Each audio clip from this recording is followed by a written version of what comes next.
स्वागत है आप सभी का। हम यहाँ बैठे हैं हमारी एफएसडब्ल्यू के साथ। तो एफएसडब्ल्यू का फुल फॉर्म है फीमेल सेक्स वर्कर। आज हम कोशिश कर रहे हैं जानने की कि जितनी भी बहनें हैं हमारी, वो कैसा एक जीवन बिताती हैं, इनके अंदर क्या चलता रहता है और क्या इनके जीवन की कहानियाँ हैं, उनको जानने की हमारी एक कोशिश है। दुनिया बहुत खराब है। अगर सिंदूर ना लगाओ तो दुनिया नजर डालती है। आदमी इतने खराब होते हैं लोग यहाँ के। वही वाली बात है कि आदमी की बातें नहीं वो करी जाती है, मगर औरत अगर ना भी करे ये गलत काम तो भी ये समाज गलत बना देता है औरत को। अगर आज हम कह दें कि हमारा आदमी नहीं है और आज हम जाके बाहर काम करें ना, ये समाज तब भी हम पे यही इल्ज़ाम लगाएगा कि ये गंदे काम करती है। तुम क्यों इस काम में आई, मैं थोड़ा सा तुम्हारा जानना चाहती मेरी भी ऐसी मजबूरी थी कि मैंने भी शादी करी थी कम उम्र में ही। मेरे भी 2 बच्चे थे।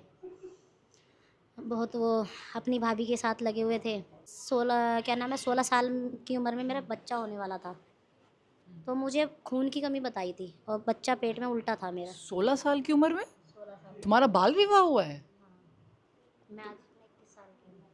तुम मात्र 21 साल की हो और इतना कुछ तुमने झेल लिया ऑलरेडी लाइफ में। क्या करें, मजबूरी में सब करना पड़ता है। दिल्ली में आपने सुना होगा एक रेप हो गया था हाँ हाँ हाँ। बस में।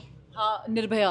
हाँ, वो केस के बाद ना थोड़े मेरे घर जो मेरी माँ थी वो डर गई थी। इसी वजह से मम्मी ने सोचा था कि रिश्ता कर देंगे, चलाते रहेंगे रिश्ता, बाद में कर देंगे शादी। मगर जहाँ करी थी उन्होंने कुछ ऐसी वैसी बातें करी तो एक ही दिन में मेरी शादी हो गई थी। सुबह गए थे हम देखने के लिए 10 बजे, 3 बजे तक शादी हो गई थी, क्या 11 बजे ससुराल पहुँच गई थी। क्या? उस टाइम तो मेरी उम्र कम थी, खाना पीना तो मुझे सब कुछ बनाने आता था। बस यही खेलती कूदती थी, वो थोड़ी आदत सुधारी मेरी मेरे ससुराल वालों ने। कि खेल कूद मत, अब तू अब हाँ, शादी चूल्हा चक्कड़ कर। मुझे आज भी मैं बताऊँ तो मुझे औरतों से ज़्यादा मेरे को बच्चों में ही शौक है, क्योंकि आज भी मेरा बचपना मेरे अंदर है।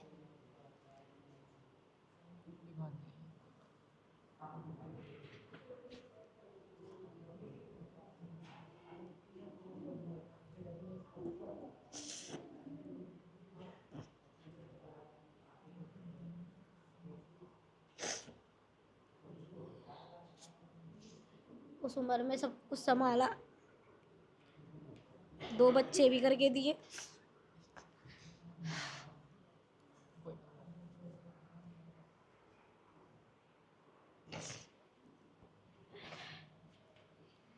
फिर भी उस आदमी ने कभी कदर नहीं करी। अपने भाभी के लिए सब कुछ लाता था, मेरे लिए कुछ नहीं लाता था। मेरी माँ पैसे भी भेजती थी, वो काम भी नहीं करता था, सारे नशे करता था, हमेशा मारता पीटता रहता था। एक बार बहुत मारा था गाँव में, 200-300 लोग आए थे, डॉक्टर आया था शहर से, उनके सामने मारा था। उस दिन वो दिल से उतर गया था मेरा आदमी मेरे। फिर वो मेरे को हर टाइम मारता रहता था, पूरा मार मार के नीले कर दिया था शरीर। एक बार फांसी लगाई थी, बच्चे का चेहरा देख के नहीं लगाई। एक बार लगा ली थी, बेहोश हो गई थी, तो बच गई थी। मकान मालिकनी की लड़की जो है उसने मुझे बचा लिया था, बेहोश हो गई थी बस। जब होश आया तो गुस्सा आया। मेरी माँ ने कहा था अगर तुझे मरना ही है तो मुझसे रिश्ता ख़त्म कर दे। तो गुस्से में मैं अपने दोनों बच्चे उठा के चली गई थी। मैंने सोचा था जब तक मैं ऐसा कदम नहीं उठाऊंगी तब तक ये नहीं सुधरेगा। सोचा था थोड़े दिन में आ जाऊंगी, मगर मेरे निकलने के बाद उसने इतने गंदे गंदे इल्ज़ाम लगाए तो हिम्मत ही नहीं हुई दोबारा आने की। बहुत बार केस हुआ, थाना तहसील हुआ, लिख के भी लिया कि हाँ भाई नहीं मारूंगा।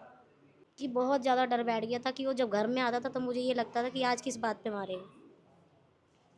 खाना खाते खाते मारने लगता था, चूल्हे में से लकड़ी लेके पीछे पड़ जाता था मारने के लिए। ऐसा कोई दिन नहीं गया जिस दिन नहीं पीटी हूँ। अधमरी हो गई थी, 3 महीने भर्ती रही थी मैं हॉस्पिटल में। हिम्मत करके अपने दोनों बच्चे उठा के मैं गुस्से में चली गई थी अपना के। तो वकील ने कहा कि अगर आगे ज़िंदगी जीनी है तो एक बच्चा देना पड़ेगा। वो इधर उधर रिपोर्ट डाल रहा था, कहीं लखनऊ में कहीं कहीं। इस वजह से जो है मैंने एक बच्चा उनको दे दिया, एक बच्चा मेरे पास है। अभी देना बच्चा पढ़ रहा है तुम्हारा? अभी 3 साल का है, अभी पढ़ाना है।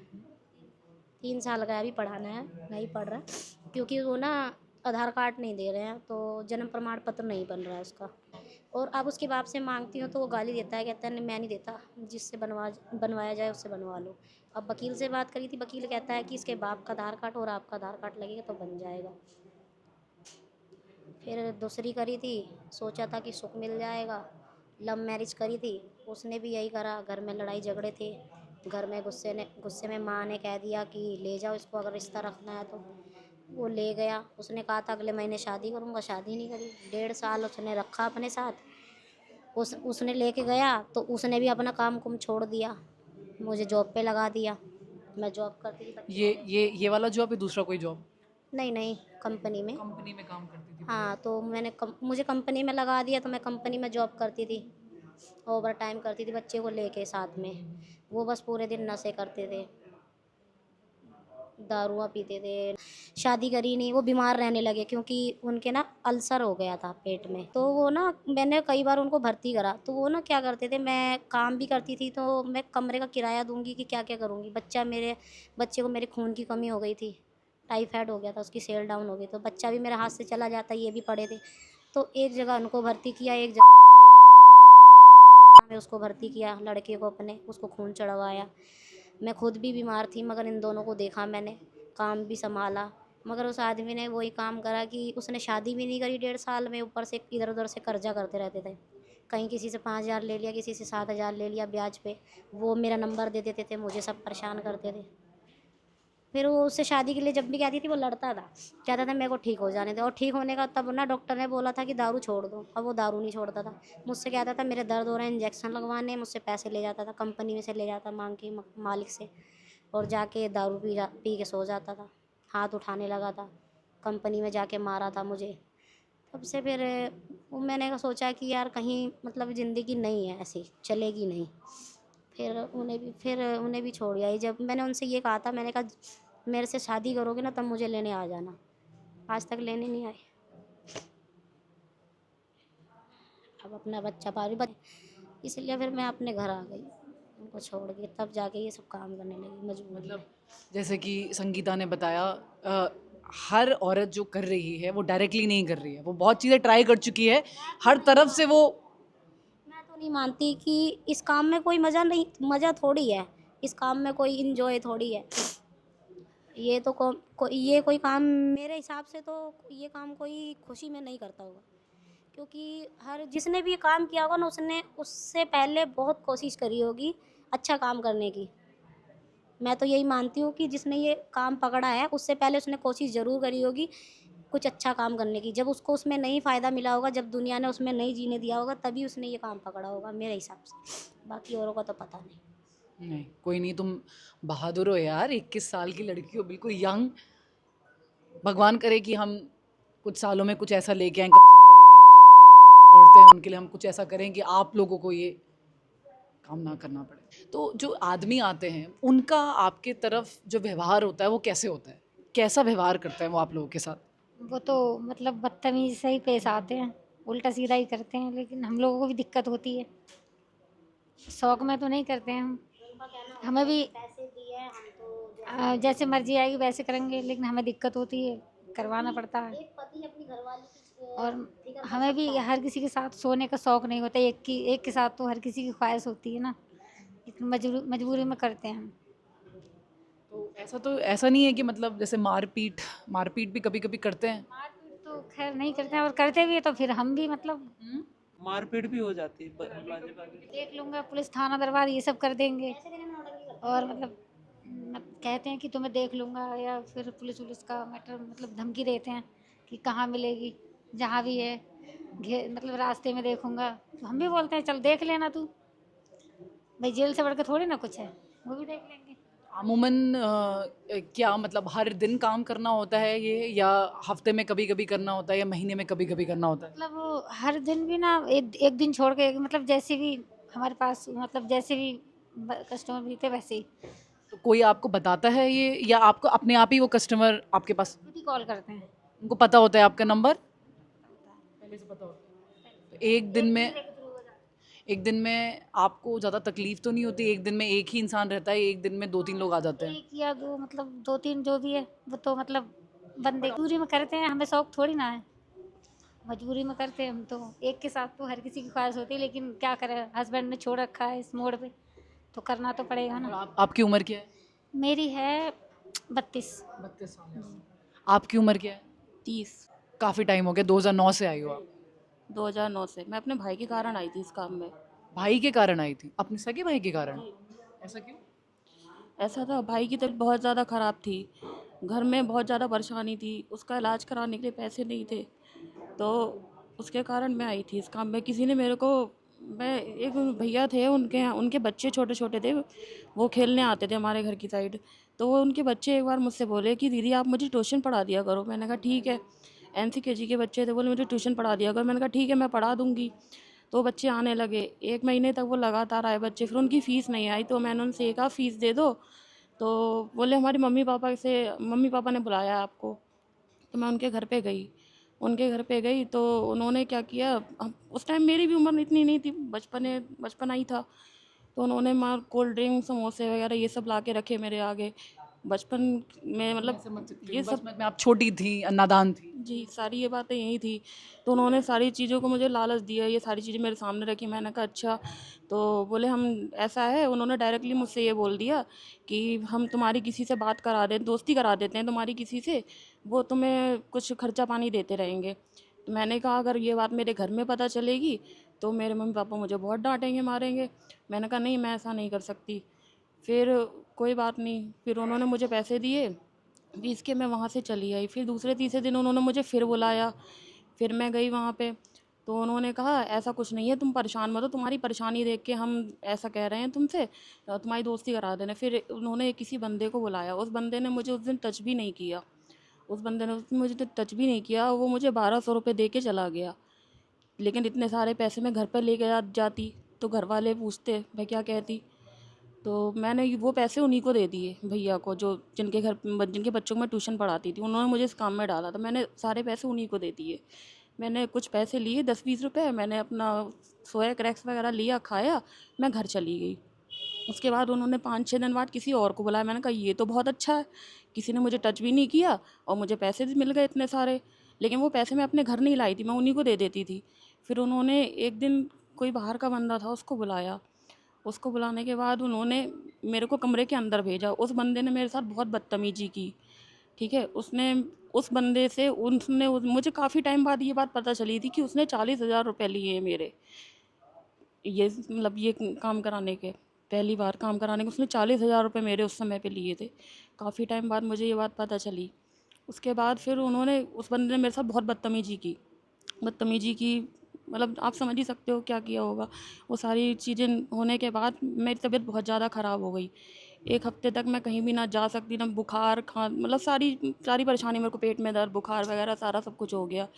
उसके बाद उन्होंने क्या किया, फिर धीरे धीरे करके मन में लालच आ गया कि यार हमारा कुछ खर्चा चल रहा है इससे, हमारे घर में मतलब भाई का इलाज वगैरह मैंने कराया। अब उन पैसों से इलाज वगैरह कराने के बाद आज वही भाई है जो मेरा साथ छोड़े, वो मुझे पूछता तक नहीं है। और आज ससुराल भी वैसी ही है, मायका भी वैसा ही है। मायके में 5 साल हो गए, मेरे पापा ने मुझसे आज तक पलट के देखा तक नहीं है मुझे, कैसी है कि कैसी नहीं है। केवल उस भाई के कारण मैंने इस काम को स्टार्ट किया कि उसका इलाज हो सके। आज वही भाई मुझे कभी पूछता नहीं है। ससुराल वाले भी ताना मारते हैं, ससुराल वाले भी ऐसे ही, उनको भी कमा के देती हूँ तो ठीक है, नहीं देती हूँ तो वो भी उल्टे सीधा बोलते हैं। आपकी शादी हो रखी है? जी, पति है आपका? पति है। पति को कोई परेशानी नहीं? पति को परेशानी क्या होगी, मेरे हिसाब से तो शादी करनी नहीं चाहिए। पति होना ही सबसे बड़ा गुनाह है आज के टाइम में। पति होना ही नहीं चाहिए, शादी ही नहीं करनी चाहिए। शादी से पहले फिर भी लड़की अपने हिसाब से जी सकती है, शादी के बाद नहीं जी पाती है। ससुराल वालों के भी ताने, मायके वालों के भी ताने। पति के रहने में भी काम करना पड़ता है, तो ऐसी ज़िंदगी से क्या फ़ायदा। लेकिन बच्चा है, उसकी तरफ देखना पड़ता है। बहुत नशा करने लगी थी, नशा मैंने अब कम कर रही है, बहुत नशा करने लगी थी, दारू भी पीने लगी थी, नशा बहुत करने लगी थी, इंजेक्शन भी लगाने लगी थी। इंजेक्शन मैंने एक एक दिन में 5-5 6-6 इंजेक्शन लगाए हैं। नशे में पड़ी रहती थी बस। इसका इसका इसका इलाज क्या है? तुमने तो झेला है, ये तुम्हारे साथ हुआ है, झेला है और झेल रही हो, और पता नहीं कब तक झेलती रहोगी। इसका इसका कुछ तो इलाज होगा इसका। कभी कभी मन करता है कि बस सारा सब कुछ छोड़ के, सब कुछ छोड़ छाड़ के फांसी लगा लो, मर जाओ। लेकिन फिर बच्चे की शक्ल आ जाती है सामने, ना घर है ना कुछ है, सब कुछ किराए पे ही है। पति का साथ रहना इसलिए ज़रूरी है क्योंकि दुनिया में कोई किराए पे मकान तक नहीं देता अगर पति साथ ना हो तो। क्या करती हो, क्या नहीं करती हो, कहाँ से लाओगी पैसा, बच्चा कैसे पालोगी। बट पति नहीं होते हैं तो भी कमरा लेने के लिए किसी गैर को पति बनाना पड़ता है। त्योहार होता है तो भी हमें उस दिन भी अगर मान लो कहीं से 2 पैसे की उम्मीद दिखती है तो हम तो अपना काम, घर का काम छोड़ के फिर हमें वहाँ जाना पड़ता है। खाना भी पल्ले नहीं पड़ता है कभी कभी। तो कोई ऐसा कोई आता नहीं अभी आओ तुरंत आओ, तो चल दिए छोड़ के, क्या करें, बच्चा पालना है। गैस को लेकर बहुत दिक्कत हुई थी, तब भी हमारे 1 हफ्ता खाना नहीं बना था। फिर कैसे मैनेज किया आप लोगों फिर ने? कैसे, वो तो ऐसे ही ऐसे कर करके मतलब बंदों से ही बोल के। एक बंदा आता भी है तो कितना पैसा दे देता है कि घर चल जाता है? कोई 500 500 600 500 रुपये देता है? 600 रुपये। उसमें भी 500 देने के बाद भी 5000 वसूलने की कोशिश करते हैं। कहते हैं हमने पैसा दिया है, नोचते हैं, नोचा घसोटी करते हैं, परेशान करते हैं। कुछ बंदे ऐसे भी होते हैं कि हमारी परेशानी को समझते हैं, नहीं भी कुछ करते हैं, चले जाते हैं। कुछ ऐसे भी होते हैं, ऐसा करा वैसा करा। कुछ ब्लैकमेल भी करते हैं। बच्चा कैसा है आपका अभी? बच्चा ठीक है। और अभी कहाँ पढ़ रहा है, किस क्लास में? बच्चा 8th क्लास में है। पढ़ाई कर रहा है? जी, पढ़ाई कर रहा है। उसको कैसा बनाना चाहोगी? मैं उसको इस लाइन में तो कभी नहीं चाहूँगी कि वो हमारी मेरी, अभी तो छोटा है, मैंने उसको इस चीज़ का कभी पता नहीं चलने दिया कि हम क्या है क्या नहीं है। लेकिन मैं आगे भी ये चाहूँगी कि उसे ये सब चीज़ें ना ही पता चलें, ताकि कल को वो बड़ा ही हो रहा है। और करना तो हम भी ये सब नहीं चाहते हैं, लेकिन हमारी मजबूरी है, क्या करें। अब ये भी डर लगा रहता है कि अभी हमारा बच्चा छोटा है, कल को बड़ा हो जाएगा। कल को हम अगर हमेशा यही सब करते रहेंगे तो कभी उसका दोस्त ही कोई हमारे सामने अगर आ जाएगा तो हमारी क्या इज्जत रह जाएगी। इज्जत तो वैसे भी नहीं है, लेकिन हमारी उस समय क्या इज्जत रह जाएगी अगर उसका दोस्त ही कभी हमारे सामने आ गया इन सब चीज़ों में। जी मैडम, एक लड़के ने काम में डाल दिया था, बस उसी चक्कर में इधर उधर घूम रही हूँ बस, और कोई नहीं है मेरा। नहीं, इससे आगे नहीं कहना चाहती मैं कैसी कोई हूँ। बात नहीं, ठीक है, कोई बात नहीं, रो मत, ठीक है। क्या उम्र है आपकी? मेरी वजह से 22 साल? और मम्मी पापा नहीं है इनके? नहीं, इस दुनिया में नहीं है? नहीं होते तो ये काम क्यों करते हम। और बचपन से नहीं है या? 10 साल की उम्र में ख़त्म हो गए और मेरे। आपके भाई बहन कोई वो सगे? समझते नहीं हैं। मैं इससे ज़्यादा कुछ नहीं कहना चाहे मैं लाइफ ठीक है, में। कोई नहीं, ठीक, कोई बात नहीं, परेशान मत हो, कोई बात नहीं, परेशान मत हो, परेशान मत हो। दीदी से चिपक के रो लेती हूँ, कल भी रोती हूँ। कोई बात नहीं, अरे ऐसा क्या है, आ जाओ, टेंशन मत लो, कोई बात नहीं, रोंगी क्यों, क्या हो गया? फिलहाल मैं क्या मदद कर सकती हूँ आपकी, वो बताइए। मेरी तरफ से कुछ मदद चाहिए? पैसों की मदद चाहिए आपको? मैं पैसों की मदद कर सकती हूँ। किस चीज़ की मदद चाहिए? रो मत यार, ऐसा थोड़ी है, कोई बात नहीं, कोई बात। दीदी से पूछे मैं कितना रोई थी, मैं कल बहुत ज़्यादा रोती हूँ। फिलहाल एक लड़की मेरे साथ रहती, वो ही सहायता करती है, 1 रुपया भी नहीं लेती, कुछ भी नहीं कराती मुझे, वो डांटती, मैं कोई गलत कर लूँ तो डांटती है मुझे। वो ही सहारा दे रही मुझे, और कोई नहीं सहारा। सब कुछ छीन लिया वो लड़के ने मेरा। ठीक है, उसने तुम्हें इस काम में डाला? हाँ जी, अपना क्या काम करता है लड़का? वो यही मेरा काम करवा के पैसे खाता था बस।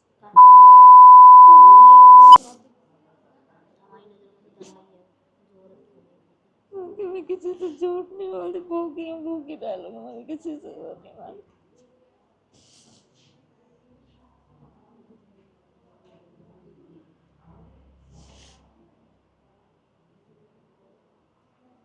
कोई नहीं। मैं जो भी मेरे से हो सकेगा मैं वो मदद करूँगी, ठीक है? कोशिश करके देखते हैं क्या फल निकलता है, बात की बात है ना, कोशिश करके देखते हैं। कोई बात नहीं, कोई बात, चलो ठीक है, कोई बात नहीं, ठीक है। जीवन सबके लिए एक जैसा नहीं होता ना, कोई बात नहीं। गर्मी लग रही है तुम्हें? गर्मी तो लग रही है, अभी रोई थी, अभी तो फिर कोई बात नहीं, गर्मी ज़्यादा लग रही है, पंखा भी ज़्यादा एक ही है, कोई बात नहीं। पंडे के पंखा एक सा लगवा देते हैं, कोई बात नहीं, रो मत, कोई बात, कोई बात, ठीक है, ठीक है। ज़िंदगी पर रो नहीं सकते हैं ना, ज़िंदगी पर रो नहीं सकते हैं, कोई बात नहीं, ज़िंदगी पर रो नहीं सकते। अब जो है सो है, अब जो है सो है, अब जो भी है, अब जैसा भी है तो है। और बच्चे के लिए काम काम है। अब बच्चा अगर उसमें परवरिश करके पढ़ रहा है और आगे बढ़ेगा तो क्या पता आपका काम छूट जाए, आपको ज़िंदगी भर काम करने की ज़रूरत ना पड़े। बच्चे अच्छे निकल गए बच्चे अगर अच्छे निकल गए और इज्जत करें माँ बाप की स्ट्रगल की कि उन्होंने हमारे लिए क्या किया है, तो आपको ऐसा कभी नहीं करना पड़ेगा। क्या पता ये आखिरी बार। संगति ठीक है उसकी लड़के की, लेकिन रोइए मत, परेशान मत होइए। अब जो आ गए हैं, अब जहाँ तो कहते हैं ना कि आग का दरिया है और कूद के ही जाना है। आज हमने इतनी सारी महिलाओं से बात करी और एक बात ये है कि कोई भी अपनी मर्ज़ी से ये काम करने के लिए नहीं है। तो जब भी आप किसी को ये गालियाँ दें और किसी के ऊपर ऐसा आलोचन लगाएं तो हमेशा अपना गिरेबान झाँकें और देखें कि आप अपनी ज़िंदगी में क्या कर रहे हैं। उनको वो कर रही हैं, तब भी वो कर रही हैं, आप क्या कर रहे हैं अपनी ज़िंदगी में, अपना गिरेबान झाँक के देखें और हिम्मत ना करें किसी को किसी भी प्रकार की गाली ना देने की। Thank you. चेतना सेवा संस्था TI बरेली के सपोर्ट के द्वारा हम इन सारी महिलाओं तक पहुंच पाए हैं। और आज थोड़ा सा भावुक भी हो गई थी मैं, जिस तरह जितना झेलना पड़ता है। मेरी पूरी उम्मीद है और मेरी NGO की भी पूरी कोशिश यही रहेगी कि इन लोगों को हम कैसे भी करके सपोर्ट करें। Thank you so much. जय हिंद, जय भारत।